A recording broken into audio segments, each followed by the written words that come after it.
So I have been asked and dragged into several different social media conversations. I want to make one thing completely clear on what happened yesterday with a certain set of content creators getting invited to the White House and all leaving with a Jeffrey Epstein binder or an Epstein, phase 1 binder. A lot of those people are my friends. And what I know that you didn't was that they were asked to come weeks ago. And it had nothing to do with anything Epstein related. They were asked to come for a completely different meeting. They were all handed these binders and then sent out where there were cameras from the mainstream media snapping pictures of them. I don't want to say it was a setup because I don't believe that President Trump or J.D. Vance or Caroline Leavitt had an intention of setting them up. But it was through no fault of their own that they were invited to the White House, coming on a particular day, handed a file folder, and then sent out where they were having their pictures taken. And they were more of just they were just handed this, they hadn't gone through it, and the mainstream media is taking pictures of them. And so you can imagine how you would feel if you just left the White House meeting the president of the United States and the vice president. You were just sitting in on a cabinet meeting. You just had the time of your life, and they handed you a folder.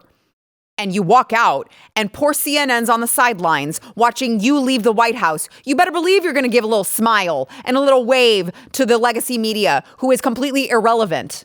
Okay? And so I think that a lot of people are blowing this out of proportion, because I just want to make one thing clear. If I had been invited, I saw the emails, guys. Okay? If I had been invited to go to the White House, the way in which they were invited to go to the White House, you bet your ass I would have gone to the White House.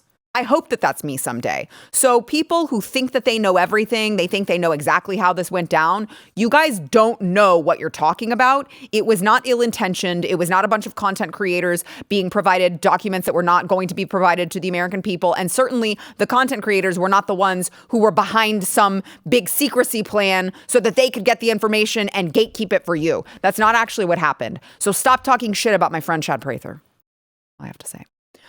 So on that note, did you have anything on that? Yeah, no, I did actually. I do, because it's very, very frustrating to me, because we are day 38.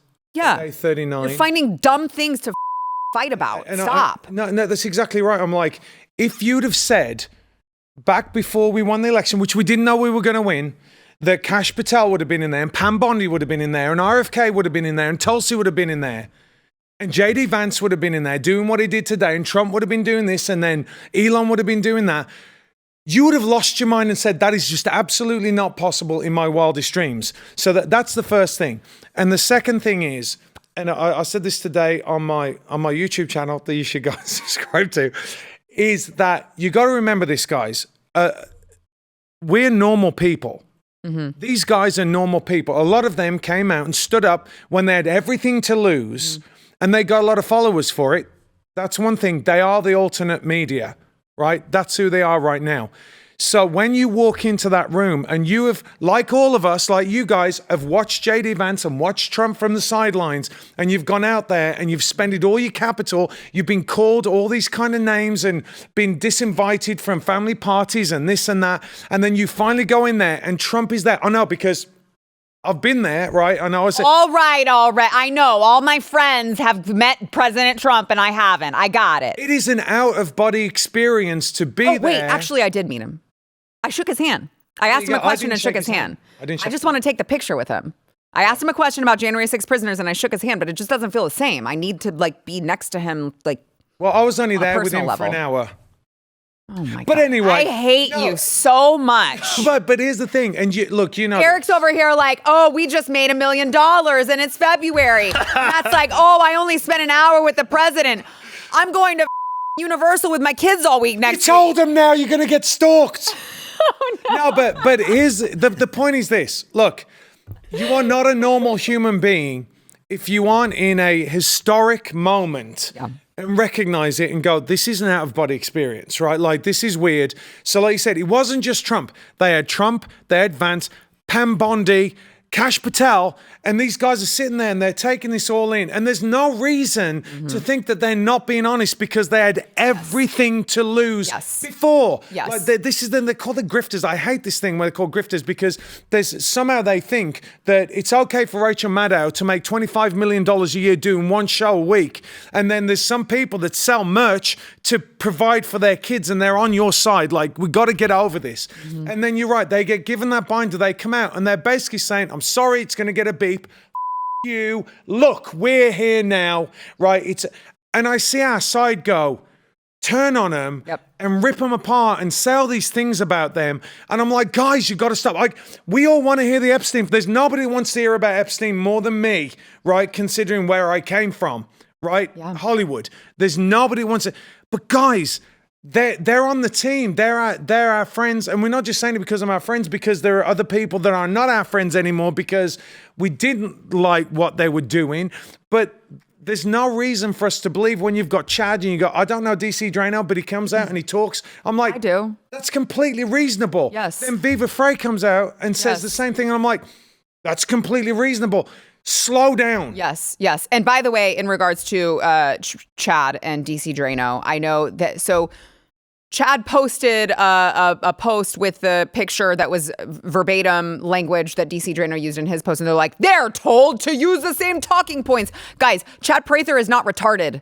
He realizes that if he writes the same thing as DC Drano, it's going to look crazy. He didn't mean to. He was trying to quote him, and he copied and pasted it in his notes. And when he loaded it, he didn't realize that it was written the wrong way. We've all done it. We've all made mistakes like that. And that's what I'm saying is like, so you really think that Chad Prather wouldn't realize, oh shit, this is going to be the exact same verbiage as this guy with millions of followers. No one's going to find out. Of course he wouldn't do something like that. I mean, he was dumb in the sense that he didn't realize when he had pressed send that it was the same damn thing and he hadn't changed it the way he wanted to, but it wasn't intentional. So like, let's just get over it and let's focus on this more. Eric, I want you to contribute here, but let me just say, let's focus on this more.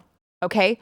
What we said yesterday was that the Southern District of New York, the federal court in New York, it's one of 4 districts in New York. They are refusing to hand over thousands of pages that the DOJ and the FBI has requested. And so you think to yourself, instead of focusing on our friends here who have fought for President Trump to come in and get into office, let's focus on why the Southern District of New York, which has overseen very high-profile cases. Okay, they've overseen the September 11th terrorist attacks litigation. They've overseen the Bernie Madoff Ponzi scheme, the Anthony Weiner laptop case, the Jeffrey Epstein, of course, sex trafficking case, the Ghislaine Maxwell trial, Eric Adams, P. Diddy.